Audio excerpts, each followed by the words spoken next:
Je l'ai dit tout à l'heure, je ne suis pas membre de l'UMP. Je suis, vous le savez, ancienne préfète de cette région.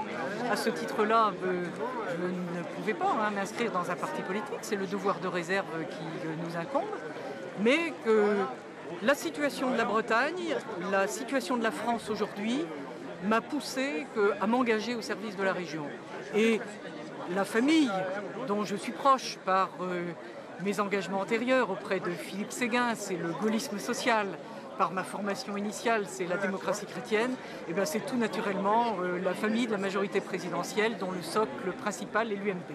C'est pour ça que lorsque Dominique de Legge, qui est le chef de file de l'opposition au Conseil régional de Bretagne, m'a invité à cette fête de l'UMP, j'ai répondu comme une amie, voilà, comme une amie et une voisine. On vous présente comme, donc pour ces régionales comme la candidate un petit peu du parti, voire de l'Élysée. Est-ce que vous en défendez un petit peu?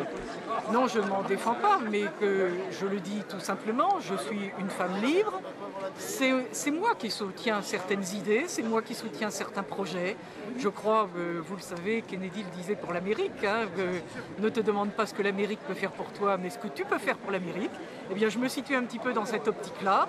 Je me pose la question de savoir ce que moi, je peux faire pour la Bretagne et pour ceux de mes amis qui, avec moi, veulent œuvrer pour la région. Voilà, c'est dans ce sens-là. Monsieur de Legge parlait à propos de la procédure du printemps pour désigner Monsieur Le Guen, candidat un peu anticipé. Vous êtes d'accord avec ça? Écoutez, j'ai pas d'opinion. Mais enfin, il y a normalement un candidat qui était déjà plus ou moins désigné. Comment ça va se passer dans les semaines à venir? C'est une affaire interne du parti politique, je ne m'en mêlerai pas. Quelle est votre envie, votre ambition pour ces élections, personnellement? Moi, ce que j'aimerais, évidemment, ce serait une immense fierté pour moi que d'être élu par les Bretonnes et les Bretons. Et que quand je vois tout le potentiel de cette région, toute cette jeunesse qui arrive au plus haut niveau de l'excellence académique et qui ensuite se retrouve avec des emplois.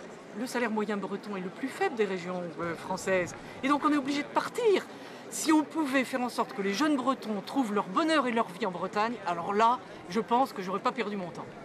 Et vous serez prêt à travailler avec Monsieur Le Guen sur une liste commune? Je suis prête à travailler avec tous ceux qui sont pour un projet réformateur, aussi audacieux que celui qui est conduit aujourd'hui par le Président de la République et le gouvernement.